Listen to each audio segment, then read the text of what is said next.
Minggu lalu saya baca satu makalah dari Amerika. Saya kaget luar biasa.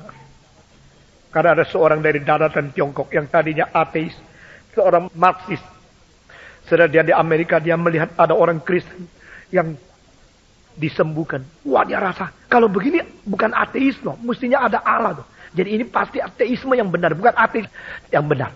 Maka dia menginginkan juga kuasa Tuhan atas pada dia. Berdoa. Nah 1-2 kali dia juga disembuhkan. Dan dia diberkati oleh Tuhan. Di dalam kepicikan luar biasa terlepas. Sesudah itu mengaku ada Allah. Bukan sedang mengaku adalah orang yang aslinya dari Marxisme ini. Menyerahkan diri menjadi hamba Tuhan. Dan dia mau mengabarkan Injil Yesus. Mau memberitakan Allah yang berkuasa. Tapi konsep Allah dia adalah Allah yang menyatakan diri ada melalui melakukan mujizat. Ini konsep dasar ini sudah mengakar di dalam seluruh pikiran dia. Dia sudah selesai PhD. Dia menjadi orang beriman kepada Tuhan. Lalu dia masuk ke Moody Bible Institute. Setelah beberapa tahun sekolah teologi di situ, akhirnya dia memilih tulis skripsi yang berjudul Buku Ayub, Kesengsaraan dan Tuhan. Setelah dia tulis seluruh skripsinya untuk mendapatkan titelnya dari teologi itu. Profesornya mengatakan, bukumu ini begitu baik. Maka saya akan menunjang engkau memberikan uang untuk dicetak menjadi buku. Skripsimu akan langsung diedarkan di seluruh Amerika menjadi buku rohani yang baik. Saudara-saudara, dia setuju. Lalu dipersiapkan uang, dipersiapkan semua makalah, diketik ulang. Dengan komputer semua selesai di print. Lalu akhirnya mau masuk ke dalam percetakan.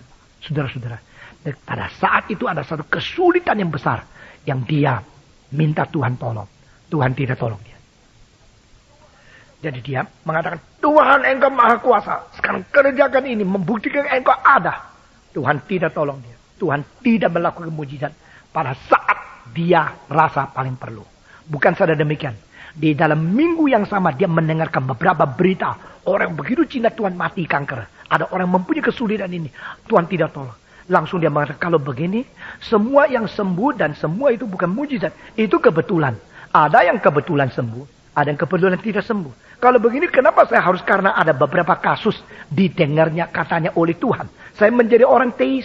Kenapa saya tidak bisa pakai cara? Ada juga orang tidak disembuhkan. Membuktikan tidak Allah. Saya boleh tetap menjadi ateis. Di dalam satu malam.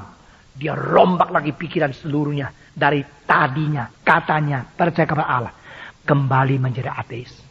Satu malam sebelum buku itu dicetak.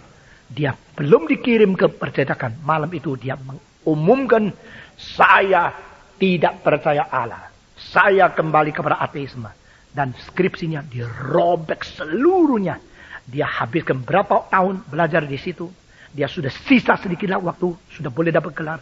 Dia semua robek, habis, hancur. Mengklaim dia tidak percaya Allah. Dia kembali menjadi seorang ateis.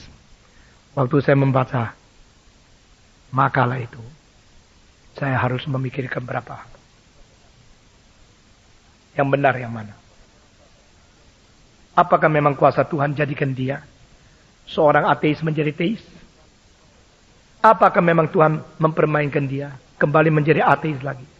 Apakah memang selalu dia bisa robah? Beberapa tahun kembali dia bertobat dan kembali lagi menjadi orang Kristen? Pikiran saya terus bergumul berapa hari, saudara-saudara. Saya selalu membiasakan diri kalau berpikir sendiri. Saya tidak banyak bicara sama siapapun. Saya pikir sendiri. Dan itu semua menjadi sesuatu bekal di dalam hidup saya.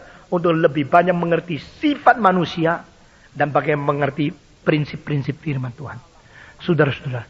Kesalahan orang itu dari permulaan adalah Allah diidentikan dengan setiap waktu dia harus mempamerkan kuasa mujizat sesuai dengan kebutuhan dan kemauan perintah manusia.